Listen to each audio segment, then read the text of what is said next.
শুভ সকাল বন্ধুরা, কেমন আছো তোমরা সবাই? আশা করছি তোমরা সকলে খুব খুব ভালো আছো।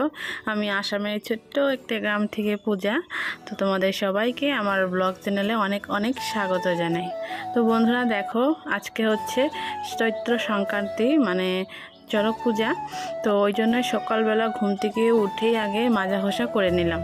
তো মাজা ঘষা করে নিয়েই আবার রান্নাঘরে চলে এলাম, কারণ গ্যাসটা তো মোছাই হয়নি।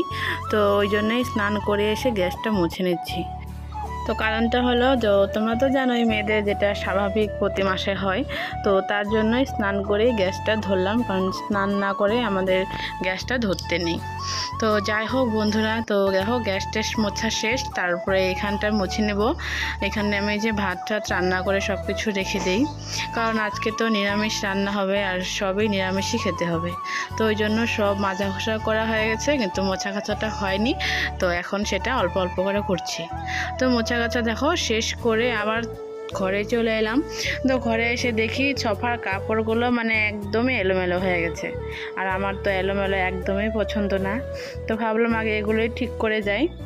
আর এদিকে তো তোমাদের দাদাভাই সকালবেলায় দোকানে চলে গেছে। তো আজকে আরেকটা মানে শুভ দিন, সেটা হচ্ছে তোমাদের দাদাভাইয়ের জন্মদিন। তো আজকের এই দিনটাতেই মানে যেই সময়ে চড়ক মানে পূজাটা হয়, ওই গাছটা ঘুরায়, ঠিক ওই সময়েই তোমার দাদাভাই নাকি হয়েছে। তো ওই জন্য এই দিনটা আমার জন্য খুবই স্পেশাল, কিন্তু স্পেশাল বলতেও স্পেশাল করতে পারি না, কারণ জানোই তো এই দিনটা নিরামিষ, সব কিছু নিরামিষই রান্নাবাড়া করতে হয়। তো ওই জন্য প্রতি বছরেই নিরামিষই অনেক কিছু রান্না করে তোমাদের দাদাভাইকে খাওয়াই। তো চলো বন্ধুরা, আমার ব্লগটা দেখতে থাকো, আর প্লিজ স্কিপ না করে পুরোটাই দেখার চেষ্টা করো। আশা করছি ভালো লাগবে। তো বন্ধুরা দেখো, সব কিছুই হয়েছে, কিন্তু এই শিলপাটাটাই ধোয়া হয়নি। তো তাড়াতাড়ি এটা নিয়ে কলে পরে চলে গেলাম, কারণ রান্না করতে হলে সবার আগে শিলপাটাটাই লাগবে। তো এই দিয়ে দেখো একটা ফেরিওয়ালা এসে গেছে। তো কালকে তো পয়লা বৈশাখ, তো মেয়ের জন্য কেনাকাটা করা হয়ে গেছে, তোমরা তো দেখতে পেয়েছো। আর আমাদের পাশের বাড়ির একটা ছেলের বার্থডে কালকে, তো তার জন্য ভাবছি কিছু নিব, কিন্তু জানো তো সেরকম কিছু পছন্দই হলো না। মানে যে গেঞ্জিগুলো পছন্দ হয়েছিল সেগুলো আর নাই, শেষ হয়ে গেছে। তো দেখো এই গেঞ্জিটা বাবলির পছন্দ হয়েছে, তো ও তো রাস্তায় পরে ফেললো গেঞ্জিটা। তো ওই জন্য তোমাদেরকে এইভাবে দেখাচ্ছি। তো চলো বন্ধুরা, আমি তো আজকে স্নান করেই সব কাম কাজ করছি। তো ওই জন্য দেখো কাপড়গুলো আগেই ধুয়ে দিয়েছিলাম, কিন্তু সেগুলো আর মেলা হয়নি।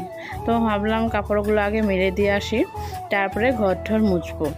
এমনি তো ঘর দুয়ার মোছা হয় রোজ রোজ, কিন্তু আজকের দিনটা বিশেষ করে একটু ভালো করে ঘর দুয়ার মোছা গাছা, উঠান টুঠান লেপা, এই সব কিছু করতে হয়। আর সব থেকে বেশি যেটা করতে হয় সেটা হচ্ছে তেতো খেতে হয়। তেতো টক, যেমন ধরো টক ডাল, এঁচোড়, মানে এই বছরের মানে গরমের সিজনে যে প্রথম সবজিগুলো, যেরকম পাট শাক, সজনে ডাঁটা, এঁচোড়, মানে এগুলো খেতে হয়। তো দেখো কাপড় টাপড় শুকানো শেষ, তারপরে যে বালতি ভরে করে জল নিয়ে যাচ্ছি ঘরটা মুছবো। তো এখন বেলা তোমার 10:30 বাজে, কিন্তু বাইরে এতই রৌদ্র যে গরমে আর কিছুই ভালো লাগছিল না। তো কি করবো, আর মোছা কাছা তো করতেই হবে। তো এই দেখো বন্ধুরা, ঘরে চলে এলাম ঘরটা মুছে নেওয়ার জন্য। আর আমাদের বাড়িতে এতই ধুলা জানো তো, ঘর ঝাড়ু দিব কিছুক্ষণ পরেই দেখবো আবারও ধুলা হয়ে গেছে। মানে পায়ে পায়ে সবসময় বালু যেতেই থাকে। তো বাবলি তো খালি খালি পায়ে দৌড়ায়, আর ওর দাদা ওরা আছে, ওরাও যায়। ওই জন্য না ঘরটা সবসময় কিচকিচানো ভাব থাকেই। আর পাকা ঘর কিন্তু কিচকিচানি ভাব থাকলে ভালো লাগে না, কেমন জানি লাগে। তো ওই দেখো ওই দুটো ঘর তো মোছা হয়ে গেছে, তো লাস্ট এইটা, তো এই ঘরটা এখন মুছে নিচ্ছি। তো আমার না ঘর মোছা যে লম্বা ডান্ডিটা থাকে, যে সেইটা না ভেঙে গেছে, তো আর নতুন করে আর কিনে আনা হয়নি। তো ওই জন্য বসে বসে মুছছি।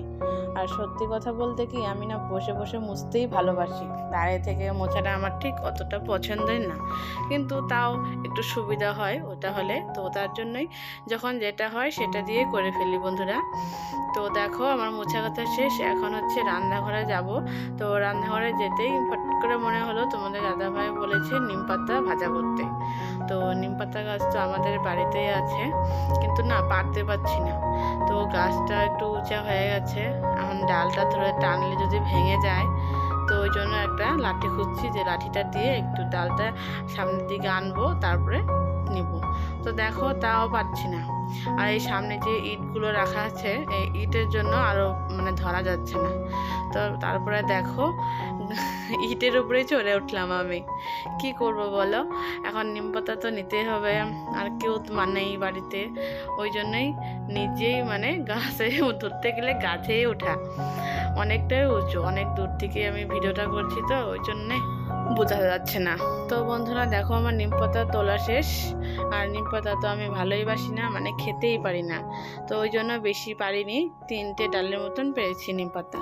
তো নিম পাতা পেরে নিয়ে এখন ভাবলাম সব সবজিগুলো রেডি করে নেই, কারণ রেডি করে নিলে না রান্না করতে সুবিধা হয়।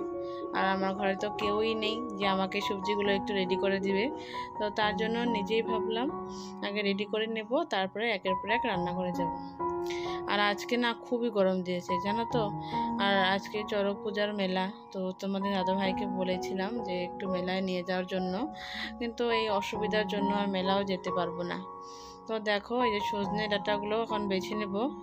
আর বাবলি সোনা তো একবারে আমার সঙ্গে সবজি বানাতে বসে গেছে, সাইডের থেকে একটা চাকু নিয়ে এসে এখন ও সবজি কাটবে, আর বারে বারে ভিডিওর সামনেই যাচ্ছিল। তো চলো বন্ধুরা আগে এই যে খেসারির ডালটা ভিজিয়ে রাখি, কারণ আজকে তো খেসারির ডাল খেতে হয়, তো আম দিয়ে খেসারির ডালটা বানাবো। আর আমাদের মানে গ্রামে আমের মানে এতই অভাব হয়ে গেছে যে কোনো বাড়িতে আমি খুঁজে পাচ্ছি না, মানে আছে একদম সরু সরু, বড় হয়নি। আমি তো আর বাজার থেকেও কিনে আনতে বলিনি, ভাবছি পাড়াতেই পেয়ে যাবো, ওই জন্য বাজার থেকে কি আনবে। তো শেষমেশ ওই ছোট্ট ছোট্ট আম দিয়ে আমার মানে রান্নাটা করতে হয়েছে।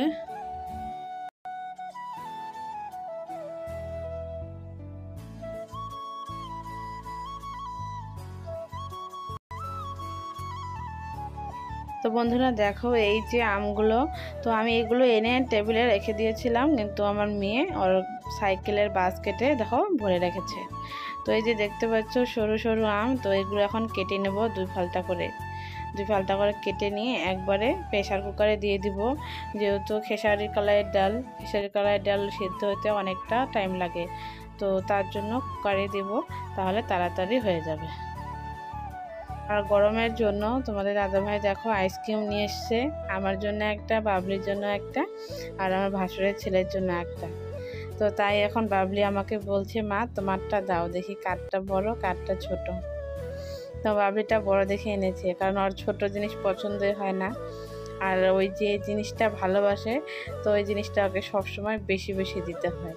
তো ওই জন্য তোমাদের দাদাভাই বাবলির জন্য বড় দেখে আর আমাদের জন্য ছোট ছোট আইসক্রিম এনেছে, তাই না। আর দেখো বন্ধুরা এই চোর, তো হঠাৎ করে রান্না করতে করতে তোমাদের দাদাভাই একটা এঁচোড় নিয়ে আসলো, এখন এঁচোড়টা রান্না করতে হবে। আর এঁচোড়টা কাটতে যা অসুবিধা হয় না, আমার কাছে তো খুবই অসুবিধা হয়।